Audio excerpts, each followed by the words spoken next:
अब नए अंदाज में न्यूज तक। मैं हूं निधि, यहां समझिए हर खबर।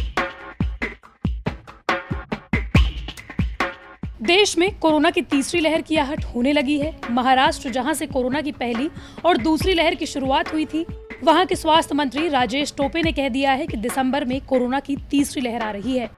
कोरोना की दूसरी लहर का संकट अभी कोई नहीं भूला है कि देश के अलग अलग राज्यों से कोरोना के डराने वाले आंकड़े आने लगे हैं। तेलंगाना की महिंद्रा यूनिवर्सिटी में कोरोना के 30 केस सामने आने के बाद इलाके में लॉकडाउन लगा दिया गया है। संक्रमित लोगों में 25 स्टूडेंट हैं और 5 टीचर हैं। संक्रमित मरीजों को आइसोलेट कर अस्पतालों में भर्ती करा दिया गया है। हालांकि मरीजों में लक्षण गंभीर बताए नहीं जा रहे।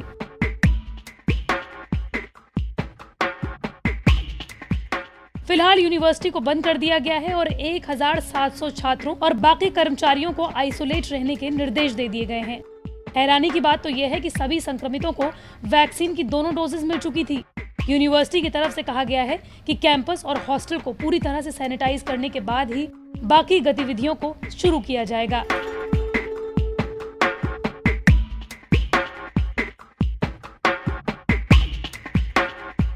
और सिर्फ तेलंगाना ही नहीं, बल्कि कर्नाटक में धारवाड़ के SDM college of medical sciences and hospital में भी 26 नवंबर को 281 लोग कोरोना पॉजिटिव पाए गए, जिसके बाद पूरे परिसर में हड़कंप मच गया। अधिकारियों के मुताबिक कोरोना पॉजिटिव पाए गए लोगों में ज्यादातर छात्र शामिल हैं। फिलहाल 100 कोरोना संक्रमितों के सैंपल को जीनोम सीक्वेंसिंग के लिए भेज दिया गया है। इसके साथ ही लोग अब कोरोना के प्रति सावधानी को लेकर सुस्ती दिखा रहे हैं।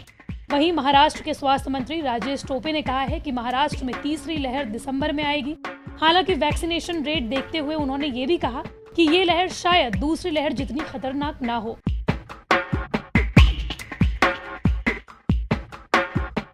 राजेश टोपे ने तीसरी लहर पर यह बयान 24 नवंबर को दिया, लेकिन इसी बयान के ठीक दूसरे दिन यानी कि 25 नवंबर को दक्षिण अफ्रीका में ओमिक्रॉन वेरिएंट मिलने की बात सामने आई, जो अब तीसरी लहर को लेकर ज्यादा डर पैदा करने वाला है।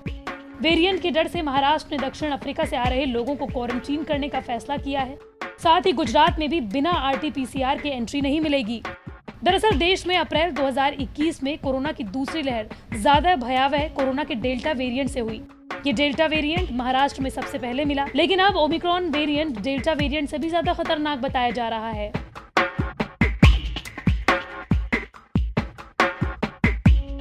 बताया ये जा रहा है कि डेल्टा वेरिएंट जितना 100 दिन में फैला था, ओमिक्रॉन वेरिएंट उतना सिर्फ 15 दिनों में फैल चुका है। दक्षिण अफ्रीका के 3 प्रांतों में रोज मिलने वाले 90% केस इसी वेरिएंट के हैं, जो 15 दिन पहले सिर्फ 1% थे।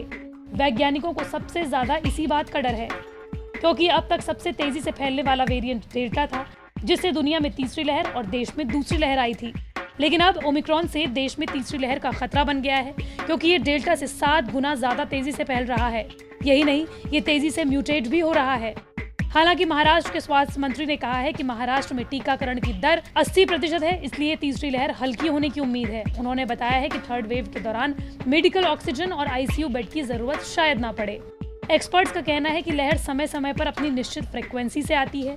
पहली वेव सितंबर 2020 में आई थी, दूसरी लहर अप्रैल 2021 में आई थी और अब तीसरी लहर दिसंबर में आने की आशंका है। लेकिन आप इस तीसरी लहर को रोक सकते हैं कैसे? आपको वैक्सीन लगाना है, क्योंकि वैक्सीन भले ही कोरोना ना होने की गारंटी ना देता हो, लेकिन वैक्सीन से कोरोना के गंभीर प्रभावों से बचा जा सकता है। इसके अलावा आपको फेस मास्क पहनना है, आपको अपने हाथ बार बार धुलते रहना है और साथ ही सोशल डिस्टेंसिंग का पालन जरूर करना है।